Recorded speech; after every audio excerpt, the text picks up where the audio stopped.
Alright, so I'm down on the homestead today.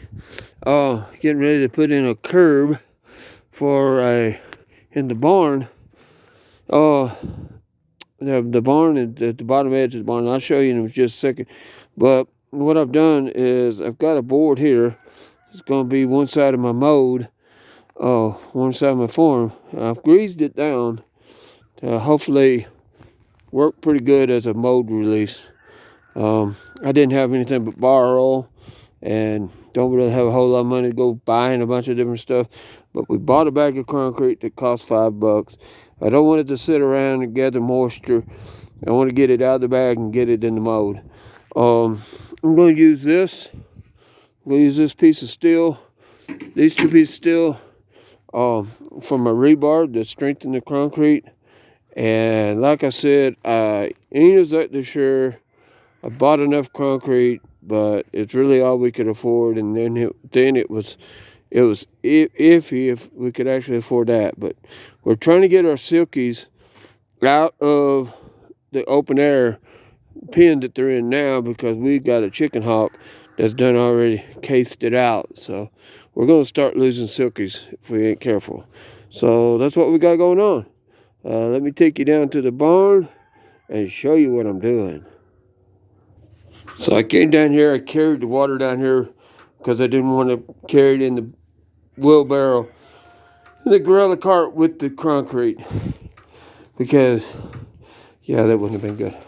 But along this edge right here at the bottom, I'm going to put a curb from post to post. It's about 10 feet. Yeah, if it goes below that runner, it'd be just fine. But I'm not sure exactly how deep I can make it. But we're going to work on this project and see what happens. I will get the tools now. All right, so I put the steel in there. You notice I pushed some dirt back, and there's a reason. There's one, I wanted to get it kind of level. But the other reason is when I put the board in, if there is any low spots, I back the dirt up against the board. I ain't too worried about the concrete going out the other way, but because I don't think it will, but it might. If it looks like it's going to, then I'll throw some dirt on the side. But I got the steel in. It is trying to rain, believe it or not. Yes. That's life in Missouri. That's life with me. Anyway, it's not the end of the world. What I'm going to use is this bucket. And I'm going to mix concrete up in this bucket. I got some water there. And now I got this little shovel right here. I have to make sure I get the shovel clean. And obviously get the bucket cleaned out and everything. But didn't want to use the gorilla cart for mixing the concrete in. And so this is what we'll do. Once I get it mixed up in there, I mean, it doesn't have to be perfectly mixed. I'm not going to make it, obviously I'm not going to make it dry. I don't want to make it soupy, but, it doesn't have to be perfect for this instance. So we're going to mix up some concrete, and we're going to fill up some form. But I got to put the board on first, and I'll show you what that looks like in just a second. All right, so all the forming's in place. I haven't worked with a whole lot of concrete, but I have worked with some. I'm hoping, I don't know. I might have to take and stick something out there. That looks like a big hole, but I'm going to see if I can pour it without backing up on it, because there's a gutter on the other side because of the way the roof slopes. And I don't want to mess up that gutter and cause it to rain into my house. Well, in this case, the barn. Okay, so I was leery about that crack that's underneath that tin.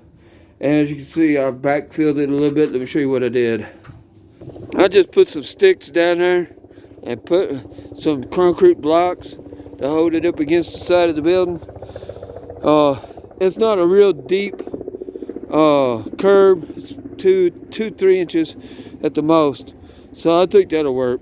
And there won't be a whole lot of pressure and weight pushing out on it. So I think it'll work. We'll see. It's either going to work or I'm going to cry.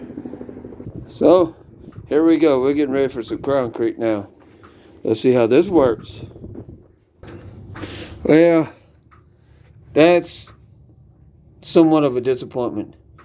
I would just, I just assumed that one bag of crete would be enough for this curb. It wasn't, but I did get this much crete in there, so I've got a little hole left over here, and I'm just gonna have to figure out a way to get another bag of concrete. But I'll talk to the missus and we'll see about if she thinks it's okay to bring the silkies in here and just get that done when we can. It's $5 for a bag of crete, and well, we don't really have it. We have a little bit of change, so she might say, yeah, let's go get a bag of concrete and pour that in the mold in the form. The dust, it looks like snow. But it's just our cows. Hi, Kobe. Hey, you got hay on your head, buddy. Well, they'll be dumping it on the floor, too, but yeah, it's like he wants to eat it off the floor. Okay. But anyway. Alright, guys, I did the best I can with that. So let me gather my tools up and get up to the house and wash my concrete bucket out and my tools. Make sure I ain't got no concrete on anything. But there it is. I'm not happy with the result. Another bag of crete. It will work. But it's going to be that iron, that steel I put in there is big enough to reinforce it, so I ain't too worried about it. There's a gap in several places. It's not smooth. So another bag of crete. And it's non-structural, so another bag of crete should make it work.